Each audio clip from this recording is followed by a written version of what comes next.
그때에 스데반의 일로 일어난 환란으로 말미암아 흩어진 자들이 베니게와 구브로와 안디옥까지 이르러 유대인에게만 말씀을 전하는데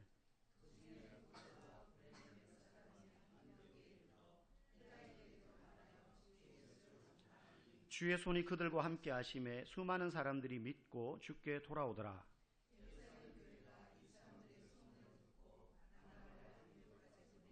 그가 이르러 하나님의 은혜를 보고 기뻐하여 모든 사람에게 굳건한 마음으로 주와 함께 머물러 있으라 권하니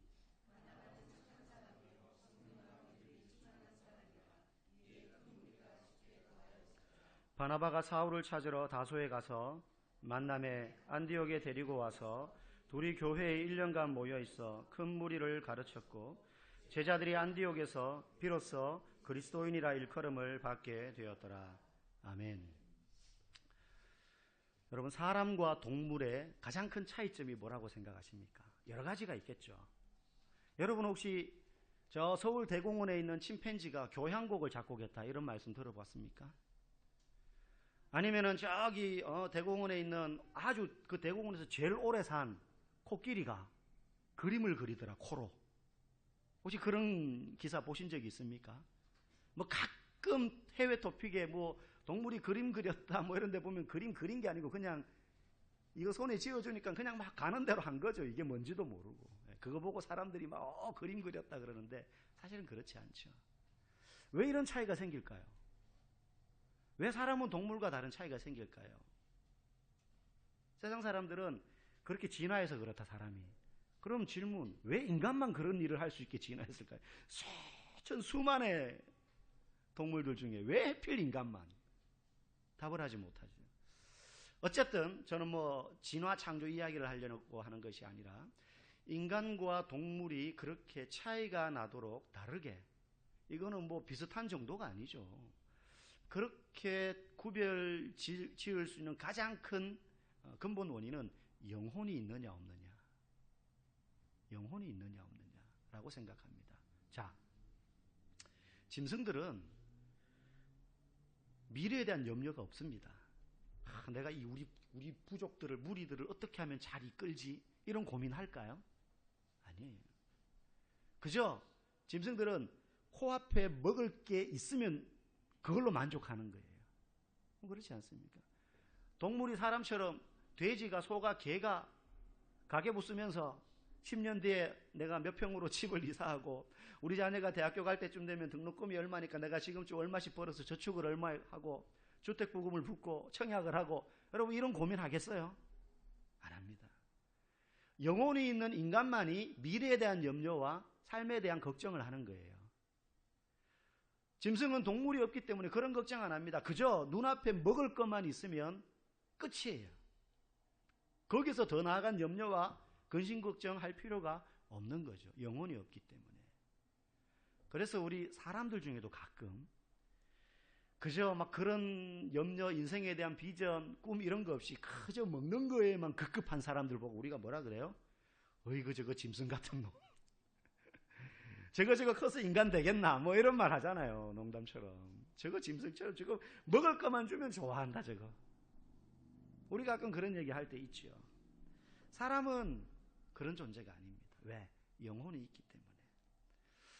오늘 우리가 읽은 사도행전 11장 19절의 첫 구절은 이렇게 시작합니다. 그때에 스데반의 일로 일어난 환란으로 말미암아. 사도행전 앞에 7장에 우리가 살펴봤지만 스데반 집사님이 복음을 전하다가 사람들의 돌에 맞아서 순교당합니다. 그리고 그때부터 등장한 핍박자가 있는데 사울이라는 사람입니다. 스데반을 돌로 칠 때 그 돌로 치는 사람들이 벗어놓은 겉옷을 사울이 딱 맡아 보관하고 있었어요. 그 말은 주모자라는 거예요. 그 사람이 리더라는 뜻이에요. 딴 사람들 보고 돌 던지게 시킨 거예요. 그래서 이 사울이 나타나가지고 막 사람들을 핍박하는데 집집마다 찾아다니면서 너 예수쟁이지, 너 그리스도인이지 이래가지고 끄잡아내서 죽이거나 감옥에 가두는 대로 보내버립니다.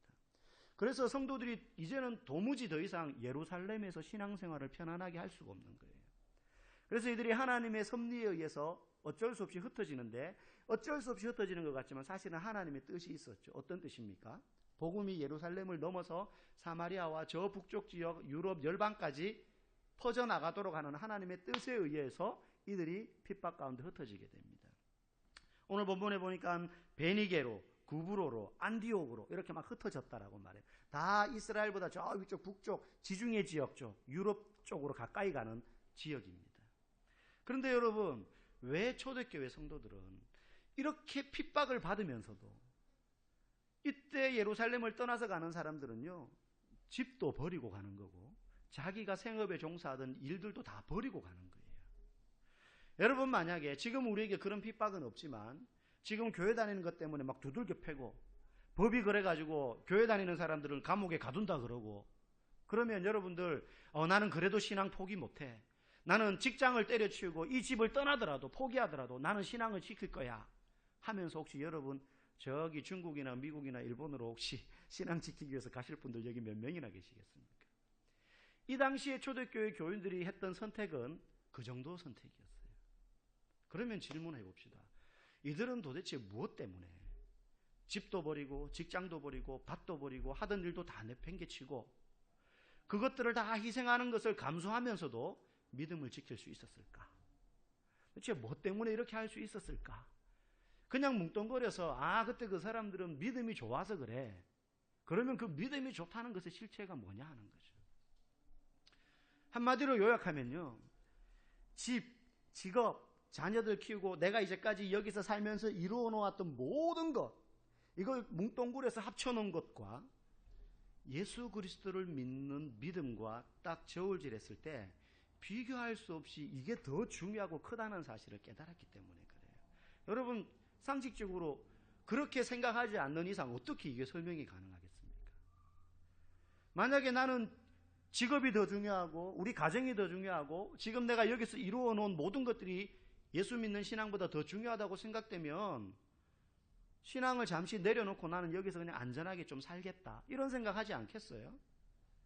그런데 그렇지 않기 때문에 이들이 간 거예요. 그럼 왜 이게 중요하다고 생각했을까요? 예수 믿는 신앙이 왜 우리가 이 땅에서 살면서 이루어 놓은 모든 것, 자녀들을 포함해서 모든 것 합친 것보다 왜 이게 더 중요하다고 생각했을까요? 그게 바로 영혼의 문제 때문에 그렇습니다.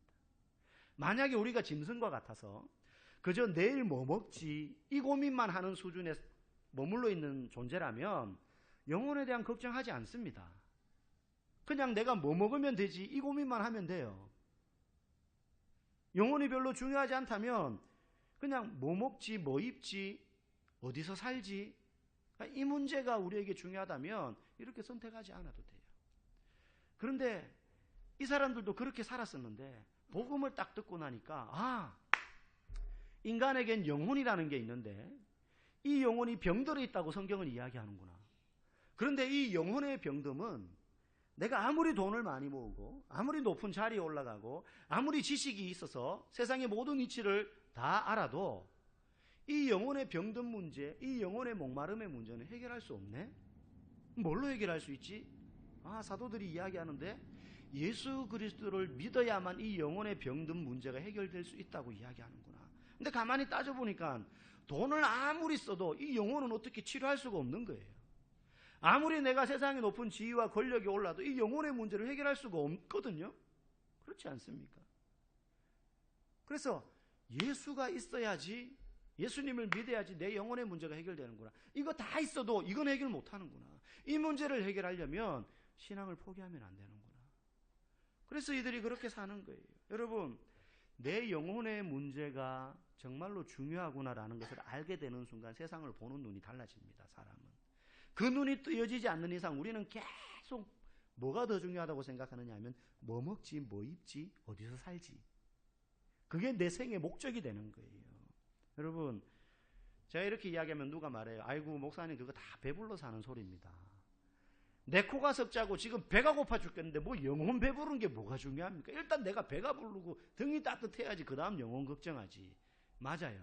그 말도 맞아요.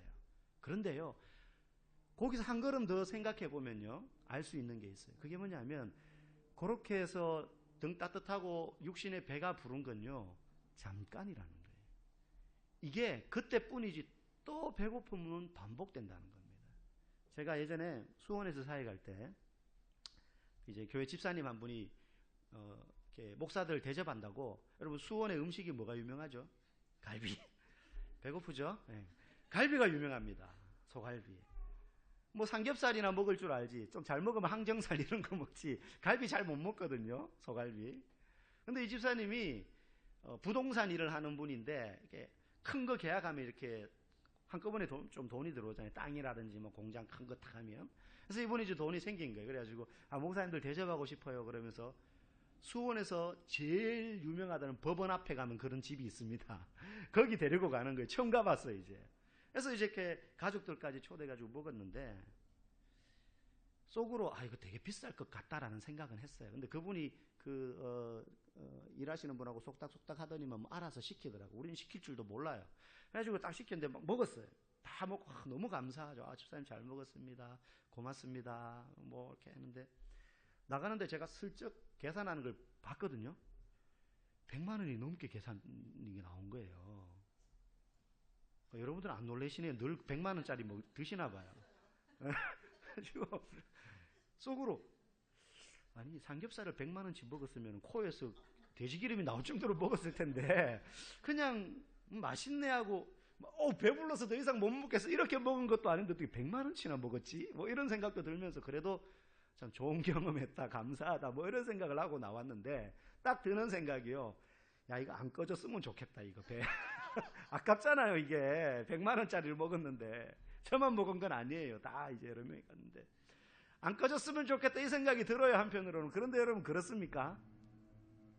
저녁에 되면 배가 고파요. 라면 끓여 먹어야 돼요. 아니면 삼각김밥이라도 사 먹든지 정 배고프면 급하면. 육신의 배고픔은 산의 진미를 먹어도 그 한 끼뿐이에요. 한 때뿐이에요. 그냥 사람들한테 다니면서 나 100만 원치 소고기 먹었어. 아니, 며칠 자랑하면서 뭐 좀 이렇게 으스댈 수는 있겠죠. 그런데 육신의 목마름과 배고픔은 채워도 그때뿐이라는 거예요. 여러분 재벌들, 높은 자리에 있는 돈 많은 사람들 삼시세끼 맨날 이런 소갈비 드실 것 같죠? 아니에요. 그 사람들이 주로 가는 곳이 어디냐면요. 저 뒷골목에 60년 전통의 할매 순댓국 이런 데 찾아가요. 제가 얼마 전에 기사를 봤는데 한 이발소 기사가 나왔어요. 근데 이발사가 나이가 80이 되신 분, 80이. 60년 넘게 이발소를 운영하신 분이에요. 그래서 그 집에 들어가면 몇십 년 전에 이발소 요금표, 뭐 머리 자르는데 20환, 원도 아니고 환, 뭐 이런 게 붙어 있고, 요즘은 이발소 참 찾기 힘들잖아요. 남자들도 다 미용실 가고 이러니까. 근데 여러분 옛날에는 이발소 가면 어떻게 합니까? 막 그 따뜻한 젖은 물수건 난로 위에 올려놔가지고 김 펄펄 나는데 그거 착 대가지고 살 부들부들하게 하고 나면 이제 착착착착 그 면도기 소가죽에 갈아가지고 착착 해주는 그 이발소 들어가면 특유의 냄새가 있잖아요. 머리 감는 세면장에 가면 요즘은 다 큰 타일이지만 옛날 그 작은 타일 탁탁탁 박혀가지고 이렇게 물 퍼서 이렇게 감고 어린애들은 이발소 의자가 깊으니까 빨래판 같은 거 딱 걸쳐가지고 그 앞에 앉아가지고 거기에 앉아가지고 머리 스포츠로 막 깎아주고 하는 그런 이발소. 근데 그 이발소가요 60년이 넘게 그 사장님이 이발을 했어요. 한 사람을 깎아주는데 1시간씩 깎아줘요. 최선을 다해서 깎아줘요. 그래서 깎고 그 스팀 수건으로 해가지고 다 해서 항상 그거 하고 나서 면도할 때 되면 자요 사람들이. 자는 동안에 싹싹싹싹 해주는 거죠. 그 소리. 그분이 2013년도까지 그 이발소를 운영하다가 너무 이제 힘이 들어가지고 딴 사람을 넘겼는데요. 단골들이 당신이 다시 했으면 좋겠다. 그래가지고 이분이 다시 그 다음에 1년 만에 복귀해가지고 지금도 하고 있어요. 근데 거기에 주로 오는 손님들이 누구냐? 그 동네 몇십 년 살았던 주민들도 있지만 재벌 회장들, 대법관 출신 뭐 이런 사람들 있잖아요. 그 사람들이 거기 가요. 이발하러. 그 사람들 맘만 먹으면 집에 최고의 미용사 불러가지고 착착착 깎아줄 수 있어요. 근데 왜 거기 갑니까? 그런 걸로 채워지지 않는 공허함이 있는 거예요. 거기 가서 이발을 하는 게 아니고 뭘 해요? 추억을 다시 되듬는 거예요. 내가 옛날에 어릴 때 이런 동네 이발소 와가지고 다 해줬지. 그런 경험 할 데가 없으니까. 사람은요 육신의 목마름과 갈급함보다 그 내면의 목마름, 영혼의 갈급함 이걸 채우기를 원하는 거죠. 그래서 삼시세끼 산의 진미 먹어도 그 다음 끼니 되면 또 배고픈 것과 마찬가지이기 때문에 사람들은요, 언젠가는 영혼의 갈급함, 내면의 갈급함을 채우는 길로 나갈 수밖에 없어요. 그러니까 막 미술로 창작하고 막 고상한 걸 추구하고 그러면서 자꾸 영혼을 채워보려고 하는데 세상의 그 무엇으로도 안 채워지더라는 거죠. 복음이 그래서 이야기합니다. 예수 그리스도만이 그 영혼의 갈급함을 채워줄 수 있고 영혼이 배불러야만이 육신의 목마름과 갈급함도 해결이 된다. 대신 육신의 목마름을 채우기 위해서 아무리 세상의 것을 갖다 부어도 몸은 잠깐 편하고 등 따시고 배부를 수 있지만 영혼은 여전히 공고하다는 거죠.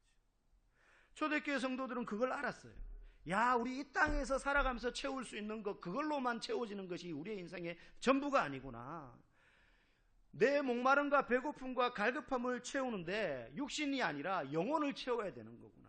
단순히 한 끼 잘 먹는 게 끝이 아니구나.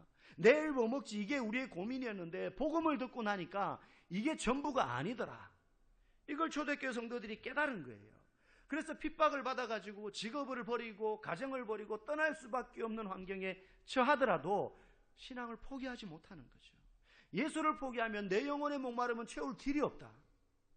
세상에서 어떤 것으로도 내 영혼의 목마름은 채울 수 없다. 그래서 핍박 가운데 집도 버리고 직장도 버리고 떠났지만 그들이 그곳에서 소망을 잃지 않고 살아가더라는 겁니다. 그런데 그렇게 사는 성도에게 나타나는 놀라운 일이 있는데 오늘 21절에 보니까 주의 손이 그들과 함께 하더라 하는 말이에요. 여러분, 중요한 게요, 우리가 그저 편안하게 있으면서 주님이 주시는 은총이 풍성해질 때 주님의 손이 함께 하는 게 아니고요, 믿음 때문에 내가 당해야 될 희생과 핍박과 고난을 감수하고라도 내가 예수 믿는 믿음을 포기하지 않고 살려고 하다 보니 그때 주의 손이 함께 하는 거예요. 우리는 온실 속의 화초 같은 사람이 되기를 하나님은 원하시지 않습니다. 우리 교회도 주변에 보면 이렇게 화초가 많이 있습니다. 뒤에도 많아요. 여러분 앞에만 보지 마시고 예배 마치면 뒤편에도 한번 보십시오. 그저께도 우리 집사님들이 오셔가지고 분갈이를 다 했어요. 화분에 이렇게 분갈이해서 키우는 화초나 아니면은 온실 속에 있는 화초들은 보면요, 잘 자랍니다. 별거 하는 거 없는 것 같은데도. 그런데 문제는 야들야들해요. 네, 부드러워요. 뒤에 보면 이제 상추, 치커리 몇 개를 심어놨어요. 한 번씩 뜯어 먹으려고. 그저께도 뜯어 먹었는데 요 화분에 있는 것도 딱 뜯어 먹어보면 달라요. 노지에서 키운 거랑. 부드러워가지고요, 그냥 너불너불거려요. 근데 노지에서 딱 키운 것들은요, 억셉니다, 잎사귀가. 예. 딱딱하다 그러면 좀 표현이 이상하지만 억세예요, 억세. 예. 하나님은 우리가요, 온실 속의 화초처럼 주어지는 영양분만 받아서 이렇게 크기만 하는 사람 되기를 원하지 않고요, 노지에서 누가 영양분을 공급해 주지 않으니까 얘가 살라고 뿌리를 내리는 방법밖에 없어요.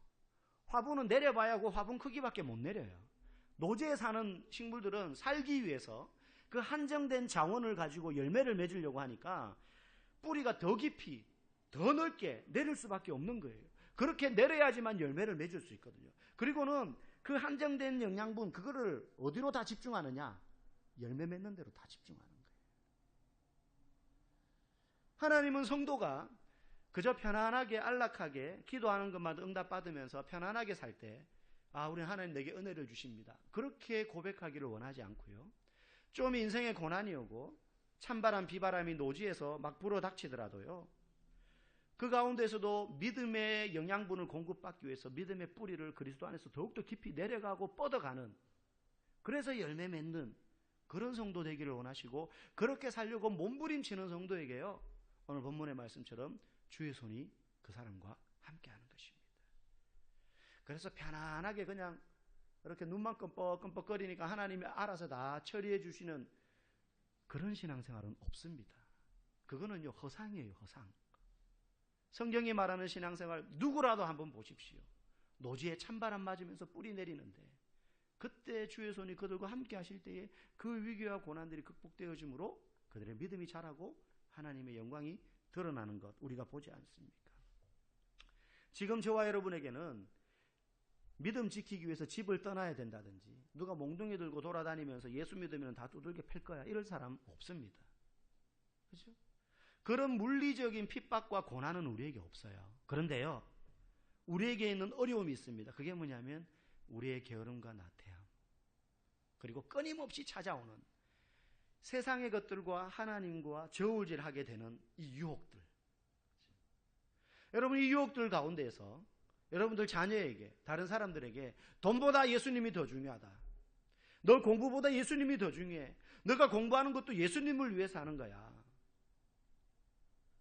일하는 것보다 예수님이 더 중요해, 직장보다 예수님이 더, 직장 다니지 말라는 말이 아니에요. 직장에서 일하는 것도 예수님을 위해서 하는 거지 내가 잘 먹고 잘 살기 위해서 하는 게 아님을 여러분 그렇게 고백하십니까? 근데 그 고백이 말이 아니라 여러분 삶의 모습으로 드러나느냐 하는 거예요. 우리는 끊임없이 눈만 뜨면 평생을 죽을 때까지 이 갈등 속에서 살아요. 계속 이 유혹이 찾아옵니다. 한번 이겼다고 끝나는 게 아니라 끊임없이, 야, 너 괴로움 가운데에도 감사할 수 있냐? 쉽게 쉬운 방법으로, 세상의 방법으로 남 대충 이렇게 헐뜯고 속여가지고 네가 더 높은 자리에 올라갈 수 있는데 믿음 때문에 그거 포기할 수 있냐? 승진을. 끊임없이 돈과 예배, 돈과 예수님을 저울질하게 되는 순간들이 우리에게 오늘날 있습니다. 물리적인 핍박과 다르지만 이것 또한 우리에게는 끊임없는 시험이고 도전의 연속이에요. 그때 예수님에 대한 우리의 믿음이 조금도 여러분 흔들리지 않을 수 있어야 하는 것입니다. 그렇게 몸부림치는 사람에게 오늘 21절 말씀처럼 주의 손이 그들과 함께 하는 것입니다. 오늘 이렇게 안디옥 지역과 여러 지역에 복음이 전해지면서 유대인이 아닌 이방인들이 예수를 믿기 시작하고 그 소식을 예루살렘 교회 사도들이 듣고는 바나바를 파송해서 확인하게 합니다. 정말 이방인도 예수를 믿더냐? 그래서 바나바가 와서 보니까 진짜 그렇거든요. 그러면서 그들과 함께 신앙생활을 열심히 잘하면서 그들을 도와줍니다. 안디옥 지역의 성도들이 그렇게 비바람 노지에서 맞으면서 뿌리 내리는 나무처럼 핍박과 고난 가운데 집도 버리고 직업도 버리고 낯선 땅에 와가지고 뭔가 다시 처음부터 시작해야 되는 그 어려움 속에서도 믿음 버리지 않고 끊임없이 열심히 주를 쫓아가는 모습 속에 주의 손이 그들과 함께하는 증거들이 막 나타나는데 이걸 교회 다니지 않는 주변의 그 지역의 사람들이 보는 거예요. 보여지는 거죠. 그러면서 저 사람들 되게 특이하다 이렇게 보기 시작합니다. 여러분, 1000명의 사람들이 있는데 999명이 똑같이 생각하고 같은 주관을 가지고 가치관을 가지고 행동을 하는데요. 한 명이 뚝 삐져나오잖아요. 한 명이 다르게 행동하고 다르게 말하잖아요. 그러면 그 사람 보고 뭐라 그러냐면 또라이라 그래요. 저거 또라이다 지금. 근데 여러분 10명이 그러면 뭐라 그럴까요? 10명이 좀 다르게 행동해요. 또라이들이라고 말합니다. 저것들 또라이들이다 저거. 저 10명 저거 뭐야? 그래요. 근데 여러분 100명이 그러면 어떻게 될까요? 혹시 모르겠어요. 또라이들이라고 부를지는 모르겠지만요. 그 앞에 한 명 10명한테 또라이들 그럴 때는요. 조롱이고 비아냥이에요. 근데 100명이 그러면요. 저 사람들 이상한데? 근데 그 이상한데 하는 말 속에 두려움과 경계하는 마음과 경외하는 마음과 저 사람들은 우리하고 뭔가 달라라는 의미가 포함되어서 불러요. 제가 아는 한 여집사님이 예수를 믿고 은혜를 경험하고 신앙생활을 삶 가운데 실제 적용하기 위해서 막 몸부림치고 살아가는 분이었어요.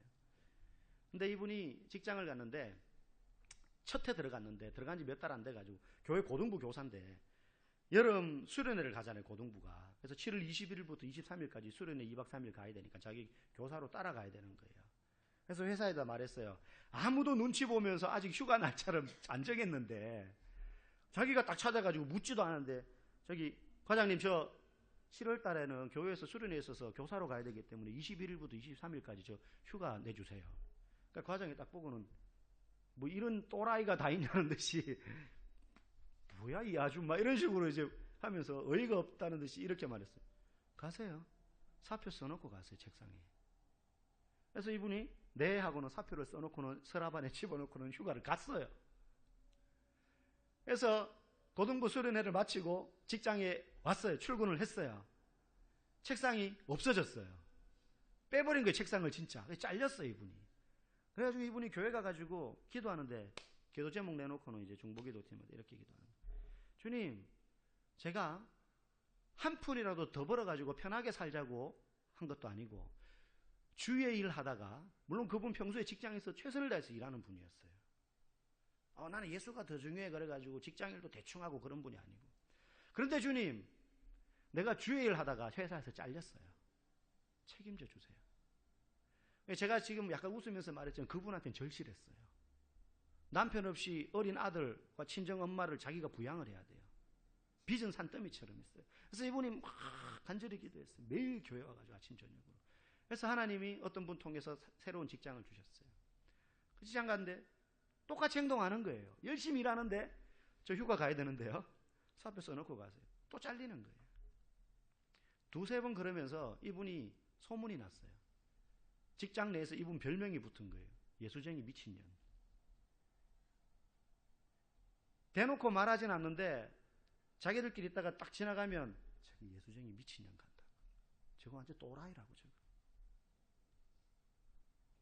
그렇게 수근수근 거리는 걸 이 사람이 알았어요. 근데 전혀 기분 나빠하지 않았어요. 감사합니다, 주님. 내가 주를 위하여 몸부림친 증거가 이제 드디어 나타나는군요. 근데 이분이 한 3번째 간 회사에서 일을 하는데 이분의 탁월한 실적을 낳기 시작하는 거지. 그때부터 학생들이 많이 모이고 이분 강연을 듣기 위해서 막 대기업 이런 데서 막 예약을 하고 초청을 하기 시작하고 그 회사의 이미지가 날로 좋아지고 이러면서 이분이 실력을 인정받게 돼요. 그때부터 사람들이 아무도 이 사람을 예수쟁이 미친년이라고 안 불러요. 대신 유 선생님 이렇게 부르기 시작하는 거예요. 유 선생님. 그래서 나중에는 그 회사에서 잘라냈던 첫 번째 회사에서 더 많은 연봉을 줄 테니 우리 회사로 제발 와주세요. 저는 안 갑니다, 그런 회사. 저는 그런 회사 안 갑니다. 그래서 이쪽에서 있으면서 연초가 되면 미리 이제 물어요. 휴가 정하는 담당자가 유 선생님은 올해 7월 달에 며칠부터 며칠 휴가를 가셔야 됩니까? 미리 물어가지고 그분부터 빼놔요. 이제 제일 먼저. 딴 사람 아무도 휴가 아직까지 안 정하는데 딱 빼놓고는 이분은 글쎄요, 아직까지 고등부 수련의 날짜가 안 정해졌는데 좀 더 기다려보고 정해지면 말씀드릴게요. 네, 꼭 말씀해 주셔야 돼요. 혼자 막 그렇게 할 때는 또라이, 예수쟁이 미친년 그랬는데요.